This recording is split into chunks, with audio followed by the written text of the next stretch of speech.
Électrochoc, le podcast des électrons libres.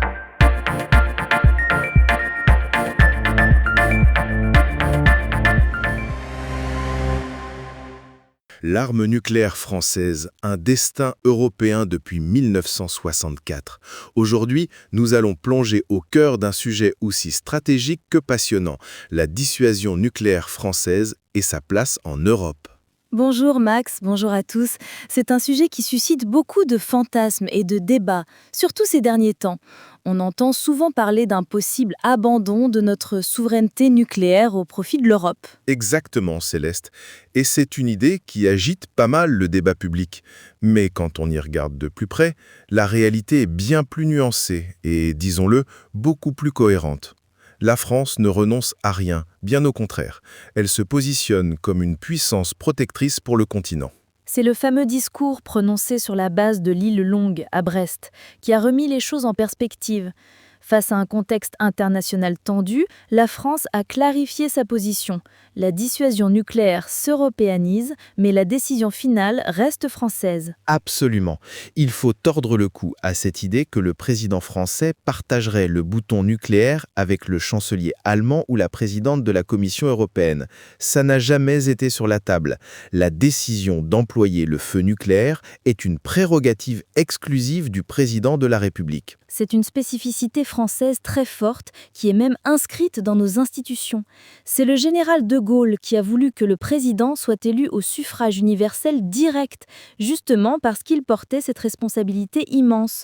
On a même parlé de monarchie nucléaire. Une expression très parlante. François Mitterrand disait que le chef de l'État est la pièce maîtresse de la dissuasion et que le reste n'est que matériau inerte. C'est lui, et lui seul, qui définit ce que sont les intérêts vitaux de la France et s'ils sont menacés. Donc, si la décision reste française, où se situe cette fameuse dimension européenne ? C'est là que ça devient vraiment intéressant. L'idée n'est pas de partager la décision, mais de réfléchir à l'étendue de la protection. Est-ce que les intérêts vitaux de nos voisins européens pourraient, dans certaines circonstances, être liés aux nôtres ? Et la réponse est oui, et ce n'est pas nouveau du tout. On pourrait croire que c'est une idée récente, mais écoute bien cette citation. La seule dissuasion certaine que puisse exercer l'Europe vient de ses propres forces nucléaires. Du seul fait que la France est en Europe, sa force joue pleinement et automatiquement au bénéfice de l'Europe. On dirait de Macron. Eh bien non, c'est Georges Pompidou, en 1964, sous la présidence du général de Gaulle. La même année, de Gaulle donnait comme instruction que la France devait se sentir menacée si l'Allemagne ou le Benelux étaient envahis. L'idée que notre dissuasion protège au-delà de nos frontières est donc aussi vieille que la dissuasion elle-même. C'est fascinant. Ça montre une continuité stratégique impressionnante à travers les décennies. Même après la guerre froide, cette idée a perduré. Je pense à la déclaration franco-britannique de 1995, qui liait les intérêts vitaux des deux pays. Ou encore à François Hollande, qui expliquait que nos intérêts vitaux ne se limitent pas à l'échelle nationale et qu'une agression menaçant la survie de l'Europe ne resterait pas sans conséquences. La solidarité européenne est un fait. D'accord, donc la doctrine est constante. Mais alors qu'est-ce qui a vraiment changé récemment ? Quelle est la nouveauté ? La nouveauté, et elle est de taille, c'est que la France s'ouvre pour la première fois à une coopération beaucoup plus concrète.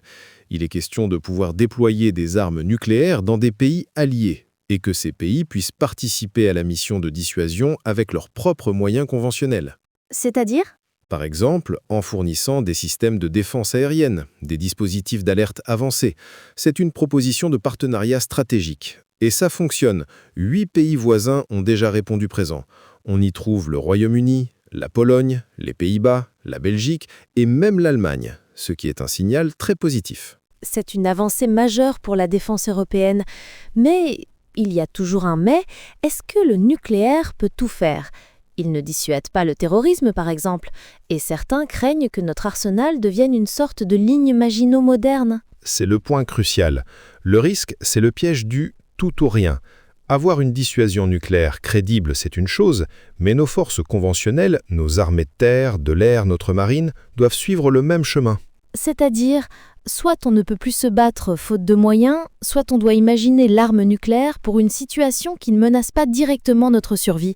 Et soyons honnêtes, risquer Paris pour protéger Varsovie ou Tallinn, c'est une question extrêmement complexe. Exactement. La seule façon de sortir de ce dilemme, c'est de renforcer massivement nos forces conventionnelles. Il faut être capable de durer dans un conflit de haute intensité. Le nucléaire est l'assurance ultime, pas le seul outil de notre défense. Et c'est là que le bas blesse un peu. Si la France veut affirmer son leadership militaire en Europe, grâce à son parapluie nucléaire, elle doit aussi se donner les moyens conventionnels de ses ambitions. D'autres pays, comme l'Allemagne ou la Pologne, investissent massivement dans leurs armées. C'est le défi pour les années à venir.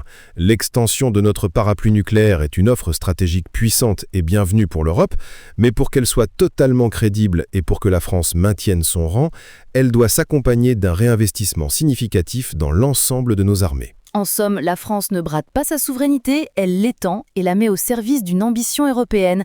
Mais cette ambition a un coût et exige une vision complète de notre défense, du soldat au missile nucléaire. C'est parfaitement résumé, Céleste.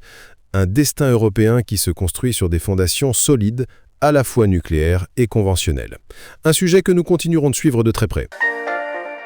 Soutenez les électrons libres. Abonnez-vous sur lel.media.